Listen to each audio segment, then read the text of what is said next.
The first guest of the evening is truly a poet. He's an artist. He is a friend and an inspiration to anyone who has ever played the guitar or tried to write poetry. Would you please welcome Gordon Lightfoot?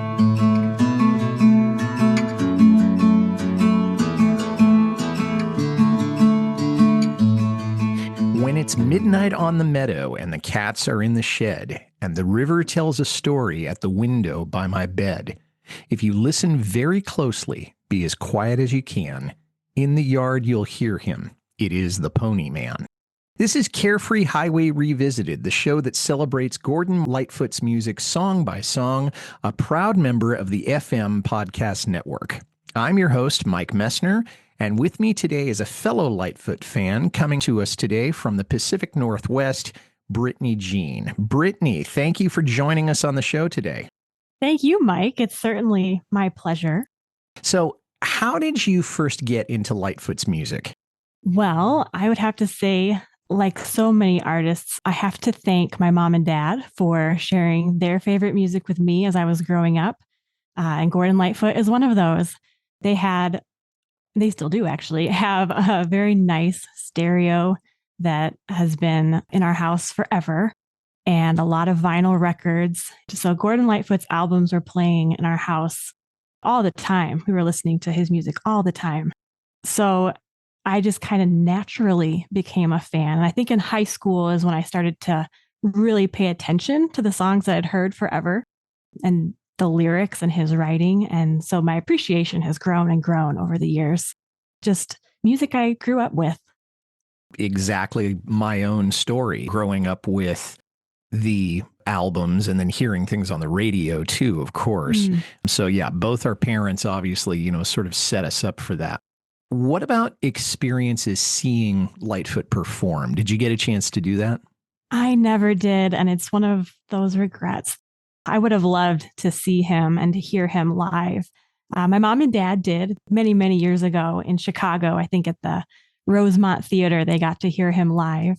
And my sister got to go hear him, I think in 21, maybe, but I never did.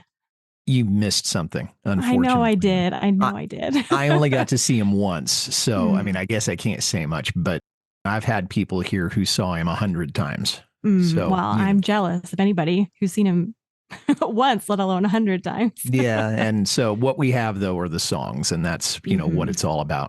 You wanted to talk about The Pony Man. Sweet, sweet song. It was re-recorded for Gord's Gold too, but it was never released as a single. And it's probably not a song that a casual fan would necessarily recognize. So why did you want to talk about it in particular? And then are there any particular anecdotes you have about your experience with the song? The Pony Man is one of my all-time favorites of his. I think it is just such a magical, whimsical story that. So going back to my mom and dad, my dad, when I was really little, he used to sing this to me and to my siblings at night.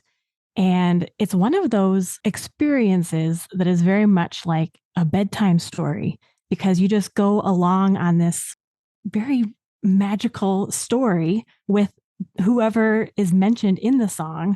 And when I say a bedtime story, it's an adventure, but there isn't danger. There's no fear. Like it's just very sweet from start to finish. I love how it's written. It's like a picture book. I don't know if you're familiar with The Ship of Dreams. That's a story by Dean Morrissey. And I've always imagined it in that kind of a world. So yeah, I love this song. Again, it resonates with me. I first heard the song on Pandora when my wife was pregnant with our son. And I absolutely loved the song, and I knew that I wanted to learn it right there. And so I made up my mind that I was going to learn it. And by the time Stephen was born, or actually a few months before Stephen was born, I learned it and I actually sang it to my wife's tummy while he was still in there. And I can remember that the first time I sang it to him while he was in his crib after he was born, he kind of gave me a look as if he might have recognized it. Oh. And he doesn't remember this at all, of course, but But you do. I do. Yeah. One of the sweetest songs that I've ever heard. And you said that it's adventure without danger. We're going to talk about that in a minute or two. I'm assuming that the best setting for you to listen to this would probably be at night. If you're not in your bed, you're probably not too far removed from going to bed. I know that for me, it would be at night wherever I am. Of course, I would never object to listening to it, but to me, it conjures up and evokes the idea of being at night, not too far from bedtime. Is it the same for you? I absolutely agree. It's like the perfect setting, or walking at night, or it doesn't have to be necessarily going to bed, but but yeah, definitely I could picture walking under the stars or driving home at night.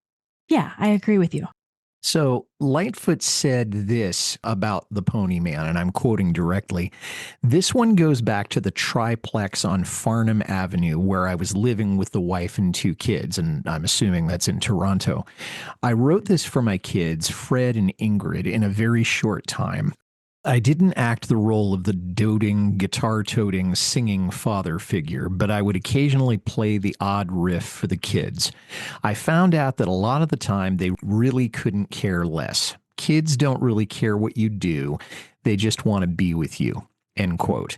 And I think there's a lot of wisdom in there in addition to a lot of experience. And it's something that I wish I had known about sooner in my own journey of parenthood.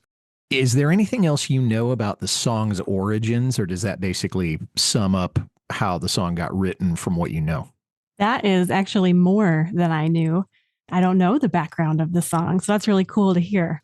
I had at least one question. I didn't know if Gordon had a particular affinity for horses. He doesn't necessarily have to have had that, but I wasn't aware that he did have an affinity for horses. Are you aware that he had been around horses or knew anything about horses? No, and I'm trying to think of what other songs that he wrote that include horses, and nothing comes to mind. That doesn't mean that there isn't. No, I wouldn't have made that connection. So when I think of an artist who definitely has an affinity for horses, I think of Michael Martin Murphey. And Gordon Lightfoot, I don't have that same connection. You have to think of the horseman in Don Quixote, but other than that, right. Nothing else really jumps out for me for him either. We should also say, you talked about a picture book. This song also inspired a children's book of the same name called The Pony Man, although the illustrations were not necessarily ones that I would have chosen. And I think the book is out of print now. But yeah, I think it was kind of interesting that it was so beautifully phrased that somebody would decide to write a children's book about it and then put it out. As I said, I'm sure it's out of print now, except maybe on some alibris.com or maybe on eBay or something like that. But I think it would be fun to possess if anybody was ever of a mind to get a copy. Have you actually read that? No, version? I didn't even know that the book existed until I started doing research for this show. I think that it would be really cool if another artist or more artists took that same idea, because I haven't seen that picture book other than just the cover. So I don't know what is on the inside, but it would just be perfect material for anyone. It would be cool. Yeah, the lyrics to it, again, they're so perfect. They're so harmless. They're so charming. The only other example of that I know is that somebody took Paul Simon's song At the Zoo and turned it into a picture book. And I have seen it, and I've seen the inside of it, and it's pretty much what you'd expect. But I haven't seen this one, and I think it would be fun to do that. I'm just not sure I want to spend the money or the time trying to hunt down a copy of it, because it might take quite a while. But the song was re-recorded on Gord's Gold 2. We'll talk about that a little bit later. And then it also appeared on a bootleg that was recorded in December 1977 at Avery Fisher Hall in New York City. Apparently, Lightfoot saw some kids out in the lobby of this building when he came in and said, I'm going to dedicate this song to them. So it was not necessarily a song he had planned on performing, but I'm so glad that he did, because I know the audience loved it. And apparently the people who have heard the bootleg say it's one of the best bootlegs they've ever heard by anybody. Really? Mm-hmm. That's very cool. So let's go into the lyrics a little bit. And I have to tell you, there's not a whole lot of mystery to the lyrics. I think they're pretty straightforward, but there are a few things we can get into a little bit. When it's midnight on the meadow and the cats are in the shed and the river tells a story at the window by my bed. So right there, we know that he's talking about a happy dream within childhood, maybe his own childhood, maybe somebody else's childhood, but he's talking about at night and you're in your bed or by it. For a little kid, I can't imagine there's any place safer than that, except maybe being in your mother's arms, to be like that. You're listening to Carefree Highway Revisited. We'll be right back after a word from a podcast partner or two. Hey, I just wanted to take a second to tell you about my latest podcast discovery. Firebreathing Kittens is an actual play one-shot podcast that plays various tabletop role-playing games with a season-long plot. Because there's a beginning and an end to each week's story, you can start at any episode. Yeah, you won't miss a thing. Every week has a different combination of 4 from the same rotating cast of people. Join Firebreathing Kittens as they solve detective mysteries, attempt comedic banter, and enjoy friendship. That's Firebreathing Kittens podcast. Check it out. Hi, this is Audie Martello, the host of the Mostly Folk podcast, a 60-minute foray into the music we all love. You will hear newly released albums, classic folk, country, and bluegrass music, as well as some traditional music that may or may not be true to the genre.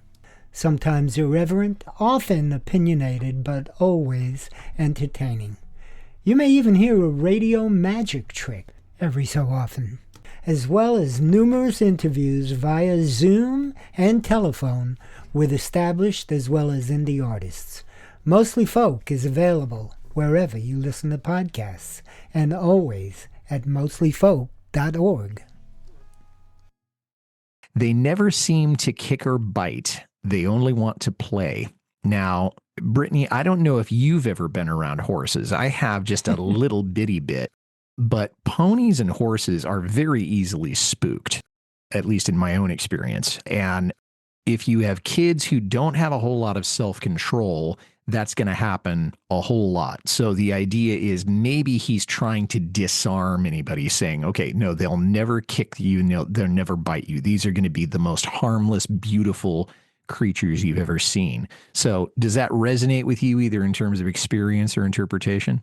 It does, yes, because growing up around horses a little bit, I remember being told that you need to let the horse know, like if you're walking up to a horse, you need to let them know that you're there. You talk to them, you don't walk right behind them where you could get kicked, or you have to be mindful that they can be skittish.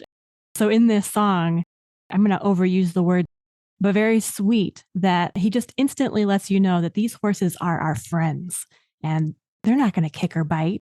Yeah. And you got to think that he was wondering, I don't know if Ingrid and Fred had ever had bad experiences, but I do think he was running ahead of it, saying these are not things that a child has to be afraid of. And they live on candy apples instead of oats and hay. And I'm not sure why he chose candy apples, except maybe for poetic reasons, except that maybe that's something that they can share. I'm going to bring 2 candy apples to my pony and he's going to have one and I'm going to have one. What do you think? Yeah, I agree. And I also think that it goes hand in hand with the friendliness of these creatures that, well, why wouldn't they want candy apples? If that's the option, then of course that's what they want. Yeah, because most children don't live on oats and hay, maybe oatmeal, but Right. It's certainly not that idea. And soon we all go sailing off into the midnight sky. And I think of a Pegasus, the winged horses. So that makes it even more magical. It's not just a horse that can go really fast. It's not just your friend. It's not just something harmless. Now you're going to fly. Now there's real magic. I mean, all dreams, I think, are magic to a little kid, but particularly something like this. There's Tom and Dick and Sally and Mary Jo and me. I'm wondering, do you know if these are reminiscent of anybody in real life from Gord's experience, or is he just making these names up? That's a great question. So I don't know the answer, but as a writer myself, I'm guessing that these are just names made up to add to the character list. We all go sailing. So you know that there's more than just yourself. But now there's names that go along with, well, who's on this adventure? You know, it would have been interesting if he had known the names of his kids' friends, That's that they could have possible. added that too. It's possible that those were the names of his kids' friends. That would be really cool. I hope that's true. Yeah, that's one of those things I'm afraid we'll never know. Mhm. But it's fun to think that it was. And he gives a whoop and a holler at Mr. Moon's front door, which is a really sweet personification. Because I don't know if you grew up with the idea of the man in the moon, but I certainly did. And I'm sure Gord did. Is that somebody ever told you about the man in the moon? A little bit, yes. I love the whoop and a holler. Just these little descriptions to help you form the picture, right? So that's the pony man and the idea of following him, and he's calling out to the man in the moon. I don't know a lot about the man in the moon, but I do know that in different stories he appears. Yeah, I don't know a lot about it either. But again, it's very, very sweet. And the fact that he's giving a whoop and a holler as opposed to knocking on a door and saying, "Excuse me, you don't know me, but I'm." So there's a familiarity there. So again, it's just so perfect. And then we stop to rest a while where the Soda River glides. Now, why do you think he chose soda rather than just any other kind of river? Well, soda could be just another sweet description. I've always pictured a very fast moving river with, the white caps. And so like the foam or. The only thing I can think of is that number one, it's harmless. Okay. Even if it's fast, you could go into this and you'd be fine. And then also soda is something else that small kids, if they're allowed to drink it, enjoy. Well, I grew up drinking Cokes and 7-Ups, and especially when we went out to dinner, my parents didn't keep them around very much because they were very health conscious. I know that a lot of my contemporaries and a lot of kids today, they'll be drinking soft drinks. And I'm not saying that to judge them or put them down. I'm just telling you the way it is. I almost think of Willy Wonka. I was just thinking that too. Yeah. It could be a literal soda river. Indeed. Up to the slip comes a pirate ship to take us for a ride. And then later on, we go in search of treasure and laugh the whole night through. And this is where I think Gordon is revealing his own dreams and his own experiences. Now, this is something that you can give me perspective on, because that's what pirate ships do, don't they? When we think about Treasure Island and we think about Peter Pan, this is going to be really especially appealing to boys who romanticize pirates and adventure. That was my own experience growing up as a young man. I don't know if girls do that in the same way when they are young. I'm not saying they do. I'm not saying they don't. Little boys would do that. So is that something that when you were younger or your female friends, was that something that they wanted to do, was to be on pirate ships? Well, I would say that in games when I was a kid, if pirates were involved, we were probably trying to get away from the pirates, not join the pirates. Until like Pirates of the Caribbean came out, where, oh, you know what? That could be kind of fun to go on those kinds of adventures. And to play, I can't remember the name of the female lead in that series, or the actress who played the female lead. And if there was anything that we had when I was growing up, it was the girls were going to be the damsels in distress. They were going to be the Tiger Lily. They were going to be Wendy. I think it's probably changed a little bit since then. But there is something to what you say, that there was a gender stereotype. Can't think of a better way to say it. Maybe until the Johnny Depp movies came out. And when the hold is filled with gold and the sails begin to strain, and the deck's piled high with apple pie, we head for port again. Now, I loved this because gold, every pirate is after gold doubloons. No pirate is in real life going to go after apple pie, but it's something that kids can relate to. I mean, I don't know anybody that didn't like apple pie. So that's a real treat. And you think I'm on the right track there? Yeah, I think so. I also think it's another one of those being a pirate that's going after gold and apple pie. Again, you don't have to be afraid of those pirates, and you can be adventurers together. Yeah, there's no enemy. You don't have to kill Captain Hook. You don't have to get away from some other evil thing like a crocodile or a dragon or something like that. So again, it's harmless, because if they brought something sinister in, all of a sudden this is no longer a good dream. Right. It's right. Now there's one element, and the way our minds react when we're dreaming, the whole thing's ruined at that point.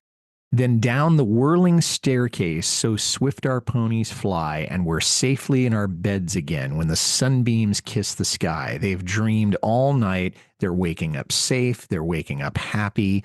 And I think it's fair to say that that's what we all want for our children. Yeah, so, you get home from your adventure just in time. Just in time, and you're safe. You have nothing to show for it except good memories. And a really good story to tell. Well, the song appeared on the Sit Down Young Stranger album in 1970. Of course, it was relabeled to be If You Could Read My Mind. This is the last track on the record. The album went to number 8 in Canada, number 20 in Australia, and number 12 in the US. So saying this was his breakout album might be a little bit of hyperbole, but I think it's actually not bad assessment of it. The song was not released as a single, although there were 3 other songs from that record that were released as singles. And of course, the title track, If You Can Read My Mind. And I think Me and Bobby McGee was another one. Brittany, what to you, since we're dealing with a song that's been recorded twice, what to you is the best musical element of either or both of the recordings? That's a really good question. I think, well, for both recordings, I think something that he did really well and his musical team did really well is how well the music and the lyrics blend and work together. Thinking about how it goes, the music that pops out to me is just the guitar pattern, the picking pattern. But when I listen to the song, I'm always very into the lyrics. Sure. So I guess I'd have to go listen to them again to pick out like, oh, well, this right here, this moment. But the lyrics are what grabbed me the most. Of course, that's why we spent some time on the lyrics. Yeah. You're listening to Carefree Highway Revisited. We'll be right back after a word from a podcast partner or two.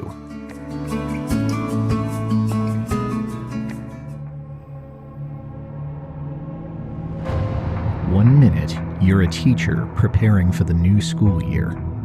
The next, you're transported to a fantastical realm shrouded in forgotten magic. The creatures around you think you're a long-vanished mage. You have no technology. You have no memory of how you got here and no idea how to get home. All you have is misplaced magic. Haladar, the Last Surveyor, is the new fantasy novel by acclaimed author Rob Perrier. Available now on Amazon.com and robperrier.com.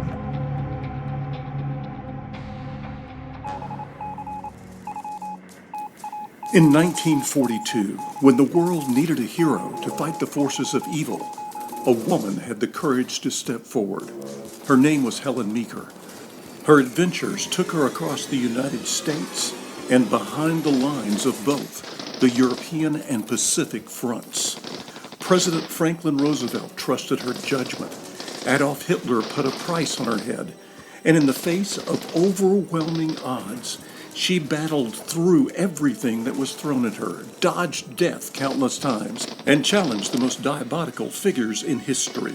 The star of more than 20 novels, Helen Meeker proved her grit and determination time and time again. And now the Long Highway Players bring the book series to life on the airways. These exciting dramas will place you in the middle of the action immerse you in riveting drama, plunge you into unimagined intrigue, and confound you with dark mysteries, while giving you the opportunity to live adventures in a time when the fate of the world hung in the balance. Enjoy the exploits of Helen Meeker and follow author Ace Collins's In the President's Service series on That's Not Canon Podcast Network. You know, the first recording I heard of this was from Gord's Gold 2. He put in an electric guitar solo twice in the break, and I thought that was just so perfect that it's not in any way disturbing the whole ambiance of the song. It's just really, really perfect. And I gotta say that although I liked the whistling on the first version of it, when you put the whistling together with John Sebastian's harmonica, to me, it's too much. I really liked what John Sebastian did, and I thought we didn't need the whistling. And I understand that he was trying to make it casual. And that was obviously he didn't play harmonica while he was singing this to his kids because he's not known for that. I don't even know if he played harmonica. But I gotta say that even though it's a little teeny bit intrusive, I liked the electric guitar vision just a little better. Well, in the original version, of course, Gordon was playing guitar and vocals, and you mentioned that the picking pattern was just so simple, and I think there were only 4 chords in the song. It is. It's a simple song, really, in every way. Capo 2, key of G, worked out great. Red Shea played guitar on the record also. Rick Haynes played bass, and I said John Sebastian played harmonica. And I don't know that there was a second guitar or a bass on the original recording. And if there wasn't, again, I haven't listened to it as carefully as all that, like you said, but I don't think it really would have needed it very much. Agreed. Yeah. Less is more with the Pony Man. Yeah, exactly. He played the song 194 times in concert. The first time was in June of 1971 at the Royal Albert Hall. And I can only imagine how beautiful that must have been because he was just off of that record. 1971, he's now just really becoming an international success. And then the last time he played it was on July 20th, 2021 at the Surf Ballroom in Clear Lake, Iowa, which, if I'm not mistaken, was the last concert that Buddy Holly gave before he died in the plane crash, which is probably just irony more than anything else. Covers have been done by Michael Martin Murphey, you said, and then Linda Schrade. Those are the only 2 covers that I've heard. Now, let me ask you this. Have you heard either one of those covers? I know I must have heard Michael Martin Murphey's version, but I can't remember what his version was like. So that's another thing I'm going to have to go look up and listen to because I love Michael Martin Murphy. I know that you've covered a number of different Lightfoot songs. I'm going to talk about that in just a second. But do you have any plans to cover this on an upcoming album? Not necessarily on purpose at first, but now I might be on purpose. I am kind of collecting Gordon Lightfoot recordings as I go along because I have recorded Song for Winter's Night and Looking at the Rain and Early Morning Rain. I also have recorded Long River, which will be on my next album.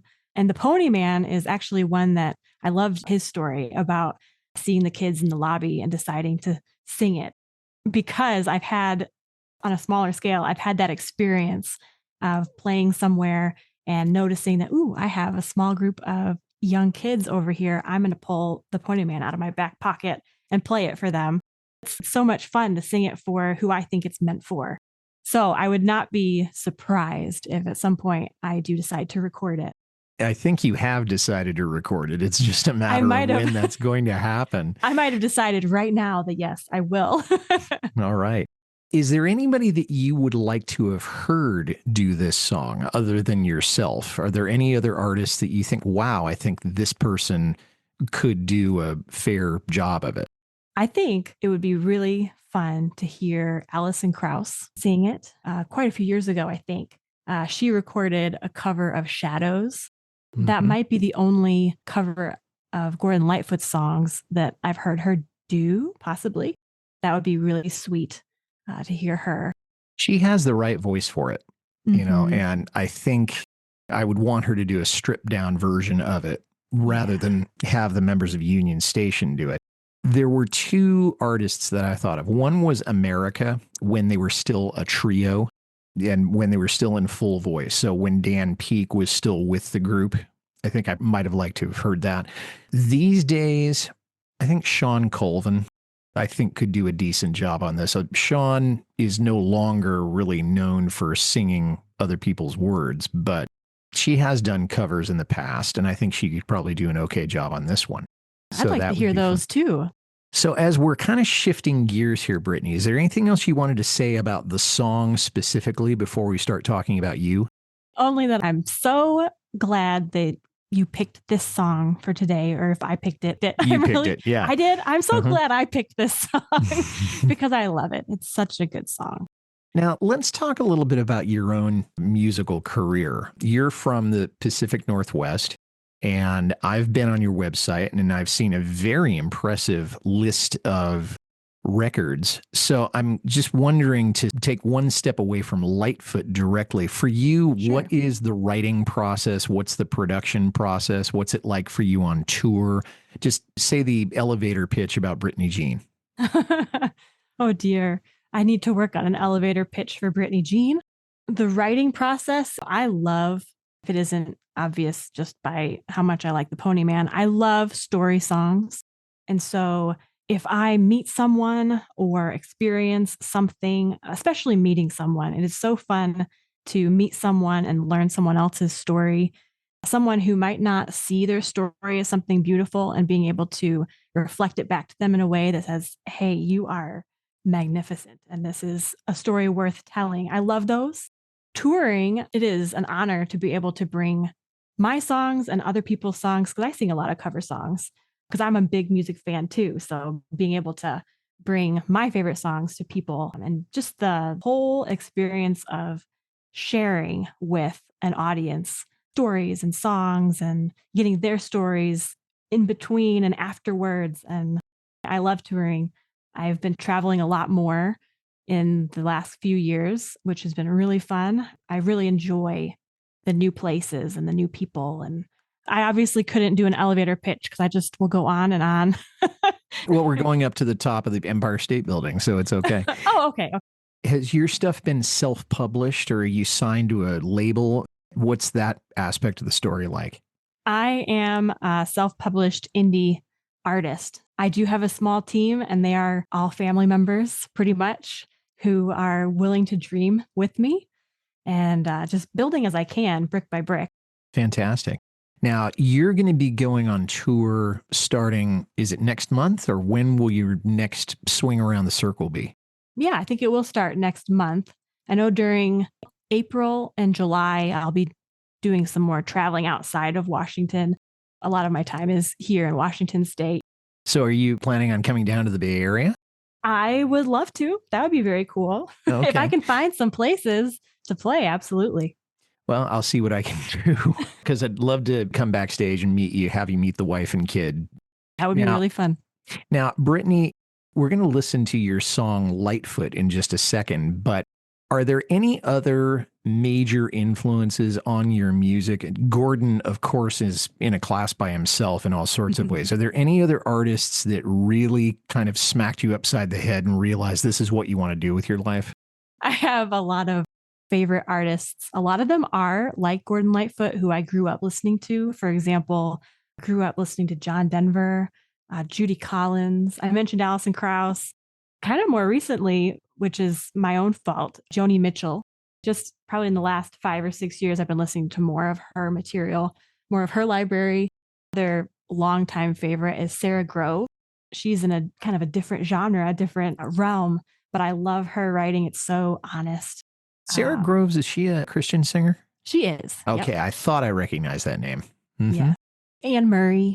A lot of influences, a lot of favorites. Now, when you're out on tour, is it just you and a guitar, or do you have any support on the stage? It is just me and a guitar right now. It would be really fun to start bringing some more musicians in for many reasons. That would be really fun.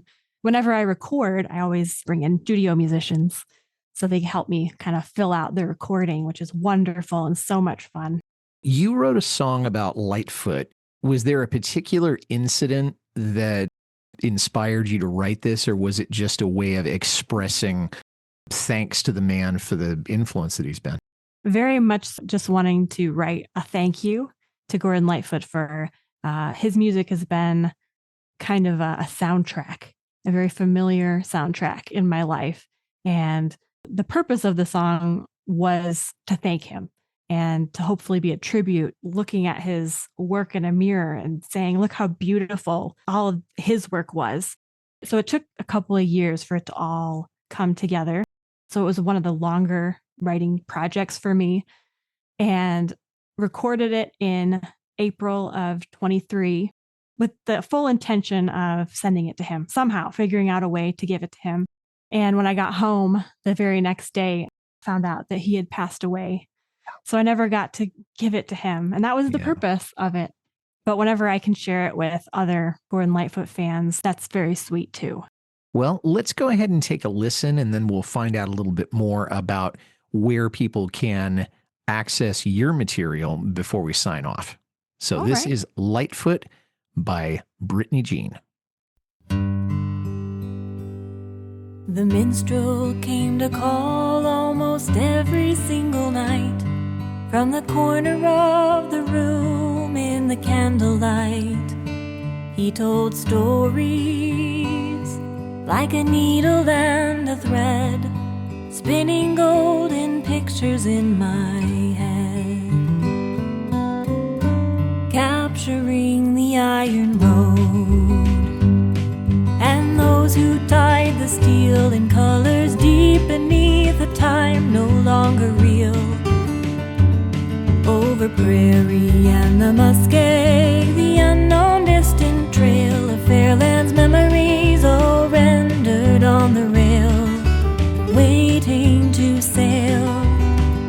Aboard his smiling silver heels, a summer breeze to feel high seas along her keel, setting course the world one time for a place to lay my head, and sense the peace of an ocean bottom bed. Have you shared the danger in the rounding of the horn to reach the quiet comfort of her floor?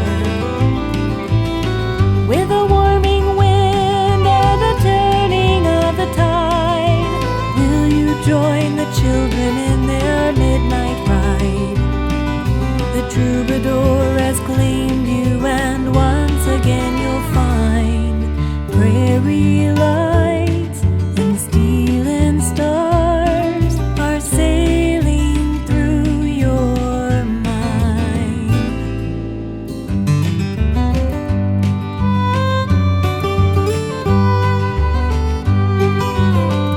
Remembering the captain's men who were lost in freezing rain, a prayer for children then and now who still remain. I will climb blue rocky mountains, her shadowed moon abeam, and wander through the changes that lead to summer dreams, hoping to find that old winding river mill and rolling hills of bitter green that linger still. Then across the rippling sea to the midnight meadowland, to listen oh so closely once again. Have you shared the danger in the rounding of the horn to reach the quiet comfort of her floor? With a warming wind and a turning of the tide, will you join the children in their midnight ride? The troubadour has claimed you, and once again you'll find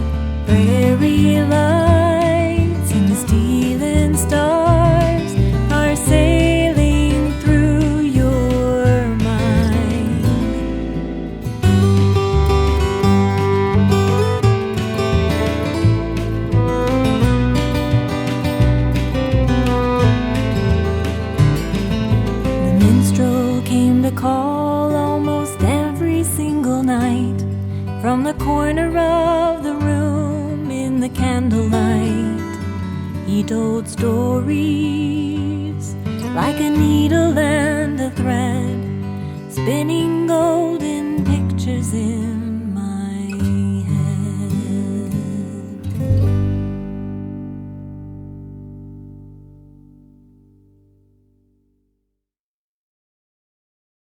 Wow. That's all I can say. That was so beautifully done. And it really does sum up a lot of what I think a lot of us, Lightfoot fans, my listeners, myself, your friends, have to say about Gord's music.